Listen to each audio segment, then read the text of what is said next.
Good morning mga dads, at ito tayo. Ngayon ay meron tayong check na Daikin. Kasi ang problema nila, ayan, malamig naman siya kung malamig. Ang problema, ayan, tumutulo siya mga dads, meron siyang leak. Ngayon, check lang natin kung ano ba talaga yung pinagmumulan ng leak mga dads. So, mga dads, kung gusto nyo malaman, ay huwag nyo kalimutan mag-subscribe at click ang notification bell para updated kayo sa ating mga bagong videos. So, saan kaya ang tulo? Let's go!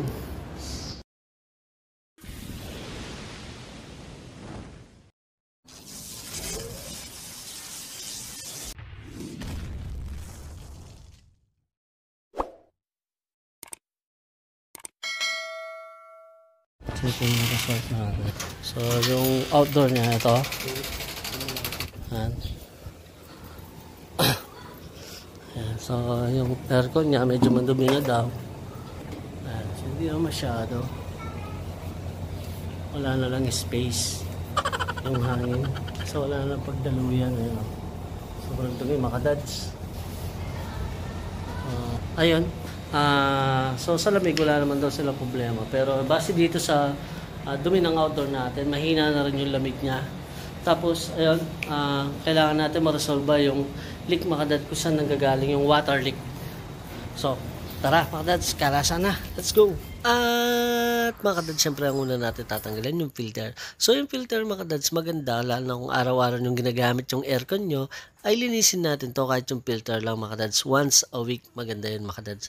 Then sunod na natin yung mga tornilyo dito sa harap. Ayan. So meron silang dalawang tornilyo. Ayan. Yung sa pinaka-cover nung control natin. Tapos yung air swing yung susunod na natin mga dads. Ayan. May dalawa nga palang air swing si Daikin mga dads. Ayan. So yung isa medyo makapal. Tapos yung isa medyo manipis. Yung manipis, dun siya sa ilalim na part mga dads. Ayan. Tapos after nun mga dads, ang gagawin mo, tatanggalin mo lang yung clip dito sa pinakataas niya. So, ayan, so nilawagan ko lang yung sa harap para hindi siya mahirap hilahin. Ayun, so pag naano mo na yun, hilahin mo na lang siya papunta sa'yo. Tapos, tanggal na siya mga dads. Then, susunod na natin itong pinaka-drain pan niya mga dads. Kung saan tumutuloy yung mga tubig or yung moisture ng evaporator natin. Tapos, aagos siya doon sa pinaka-drain natin. Yung drain hose na papunta sa labas mga dads. Ayan. So, tatagalin mo lang yung mga tornilyo dito. Ayan. Meron siyang dalawang tornilyo dito sa baba. At meron din siya dito sa pinakagilid ng control niya mga dads. At si Daikin nga pala mga dads ay may dalawang air swing. Yung mga 2 HP at 2.5 HP pataas mga dads.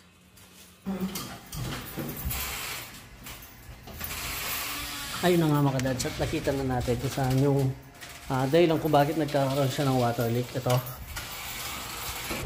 So ito siya. Ayun o. Kita nyo ba yung drain niya? Ayan, wala na siyang madaanan mga dads. Ayan. So talagang baradong barado na yung drain niya. At ito nga pala yung tinutukoy ko kanina. Yung drain pan niya dito mga dads. So ito, yan. So yung kulay gray dito. So sumot ko lang. Ayan. Yung kulay gray dito. Meron siyang isang tornilyo dito. Ayan, sa tabi ng control natin. So minsan hindi mo lang namamalayan o hindi lang siya masyadong halata. Pero pag natanggal mo na yan mga dads, mabubunot mo na ng buo yung drain pan natin. Hindi naman siya ganun kadumi. Pero yun nga lang. Ang naging problema nga lang ito. Sobrang wait. Ayan. Barado lang yung drain niya. So kami pag naglilinis mga dads, maganda bugahan mo to ng power spray. Kahit na hindi barado man, maganda bugahan mo siya mga dads. Ayan. So kita ko rin mga dads yung isang problema, ayan o. Kaya nababara siya kasi yung drain niya, ayan o. Titingnan mo, pababa siya dito. Tapos pataas doon. So parang naka P-trap siya, nakaganyan mga dads. Dapat maganda sana kung medyo padiretso siya. Yan. So ngayon, inisin na natin mga dads. Let's go. At syempre, unang balot natin, yung pinaka-control niya mga dads yan. Make sure na nabalot siya ng maayos. So yung gagawin pala natin yan, yung basic cleaning ng split type mga dads. Ayan. So ilalatag lang natin tong kapote natin. Aircon wash bag natin mga dads. Ayan. So pagkalagay niya mga dads, titirahin na natin yung drain pipe natin mga dads. So una natin bubugaan ng tubig yan para malinis yung daluyan ng tubig natin mga dads at maiwasan yung pagkabara. Tapos pwede na natin banatan yung evaporator mga dads. Ayan. So mga dads, kung bago ka lamang sa akin channel ay huwag mong kalimutan mag-subscribe, at click ang notification bell para updated ka sa ating mga bagong videos. At kung may natututunan ka sa ating video o nagugustuhan, ay huwag mo naman kalimutan na like ang ating videos, ay napakalaking tulong nito sa ating channel. So yan mga dads, yung pagbubuga ng evaporator na lagi kong pinapaalala, kahit sobrang lakas ng power spray nyo, make sure na diretso yung pagbuga nyo ng evaporator mga dads. Ayan. Tapos after nun, siyempre, i-blow dry na natin. So papatuyuin na natin yung mga parts, lalo na yung pinaka control natin mga dads. Make sure na i-blow dry nyo ito mga dads. Ayan. Pag na-blow dry na mga dads, pwede na tanggalin yung mga wash bag natin mga dads. At pati yung sa control natin, pwede na rin tanggalin yung plastic natin mga dads. Siyempre, pagtapos nun, konting punas-punas, ayan. So, hindi naman kasi lahat mga dads natatanggal ng power spray. Merong mga dumi talaga na kailangan punasan muna para matanggal. So, punasan na rin natin yung kisame natin kasi yung mga tumalsik. Lalo kapag binubugaan natin yung sa likod ng evaporator natin. So, konting-konting punas-punas. Tapos, ayun, i-blow dry ko uli yung control natin kasi lalo na electronic device to. Kahit konting tubig lang or moisture ay pwede itong masira mga dads. At konting punas-punas sa sahig yan, tapos walis mga dads. Kasi ayan, inabutan natin kasing malinis yung lugar na ma'am or sir. Ayan, siyempre, lilinisin din natin yung kalat na ginawa natin mga dads. At syempre ulit mga dads, ayan, titirahin na natin yung mga cover ng indoor natin. Tapos gagamitan natin siya ng pinakamalakas na green cross or dishwashing liquid mga dads. Ayan. So yung po yung gamit namin dishwashing liquid, yung walang amoy mga dads. Kasi may mga customer na ayaw yung amoy ng lemon, ayaw yung amoy ng iba mga dads. Kaya ginagamit namin plain na panglinis mga dads. Ayan. So sinasabon namin siya. After na yan mga dads, so malinis na siya. Assemblean na lang natin mga dads. Ayan. So yun po yung unit niya na Daikin mga dads. Ayun, so si parang Ron, ayun, ewan ko anong ginagawa niya. Ayun, nagmamarites. Ay, so binoblow dry na pa yung uling cover mga dads.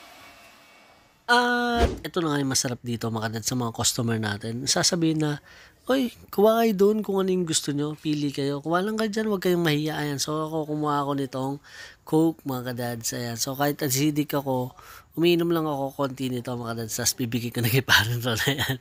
So inumin natin ng konti. Ang sarap mga dads pag libre talaga. Pag binili, hindi masarap. Ayan. Feeling doon tayo. Kaya tapos na sa pagod.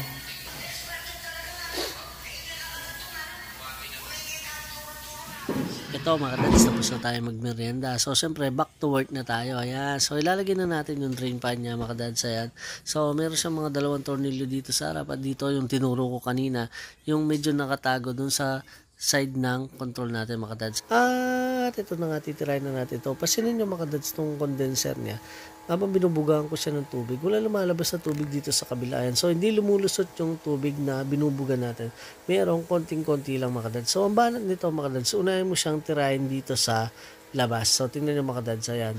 Unti-unti nahuhulog yung dumi niya dito sa condenser natin. Ayan mga dads, so tingnan mo yung pinaka-plastic niya pa lang na pumuputi na talaga. So maganda talaga mga dads ang pag-spray natin. Una dito sa likod at pababa yung buga natin mga dads para yung dumi tuluyang mahulog na sa baba mga dads.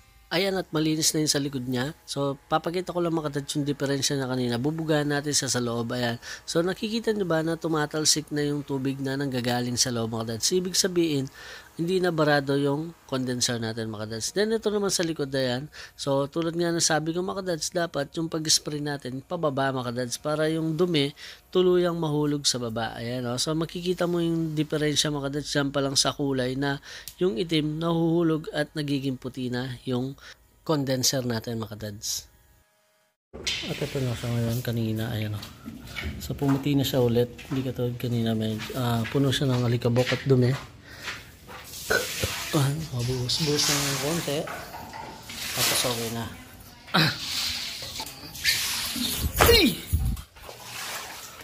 So medyo natagalan pala kami kasi ayan, baka na-experience na rin ito mga dads. At yung sa air swing ng indoor natin, ay nahulog siya kanina, hinahanap pa namin. Ayun, nakita namin, nandun siya kanina. Nahulog, hindi namin napansin. So ayan, pag kasi wala ito mga dads, hindi bubukas at sasara yung air swing nyo. So pakita ko lang kung saan ito mga dads. Tara, let's go. Ito mga dads, dito yan mga dads. So ayan, dito. Tapos ipapasok mo siya doon. Ayan.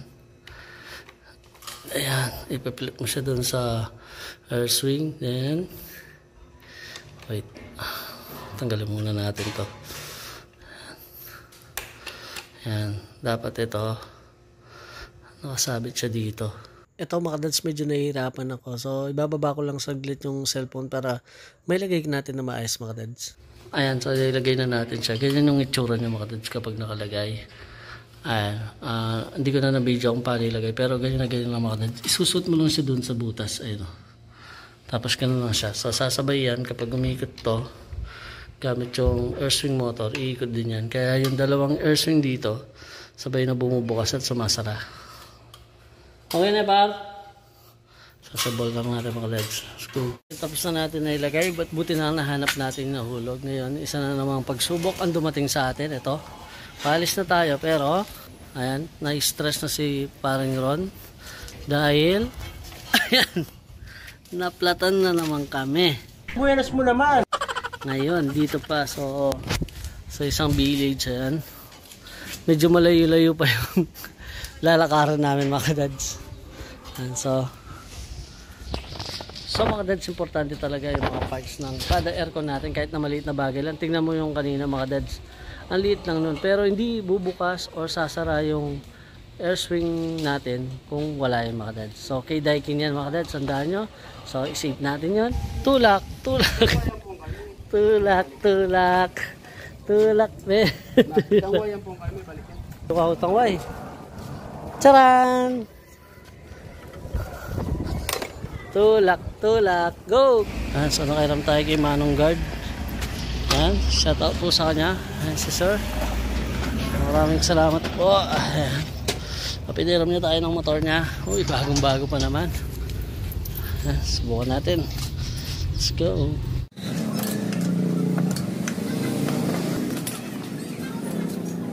Hello mga dads, ito yung nakatapos na tayo maglinis ng isang Daikin. So nakita natin dito sa video to na napaka-importante, kahit na napakaliit na parts ng aircon natin na masira o mawala, ay malaking epekto ito sa aircon natin. Tulad nun mga dads na ganyang kalaki lang, pero yung epekto niya, yun yung air swing, pag in-off mo, hindi siya sasara. Tapos pag in-on mo yung aircon, hindi rin siya bubukas mga dads. Kung baga, naka-steady lang siya. So kung steady mo siya ng ganyan, ganun lang siya, hindi siya sasara, hindi siya bubukas mga dads. Ayun. So, bago matapos ang video to, gusto kong magpasalamat ng maraming thank you kay Manong Guard. So, napakabait niya kahit di na kami kilala. Pinahiram niya pa yung pinakakaalaga ng motor. So, shoutout sa iyo Manong Guard. So, ayaw niyo na magpakilala at ayaw niyo na magpakuha ng video. So, maraming salamat sa iyo mga Manong Guard. Magkikita tayo uli. See you! God bless!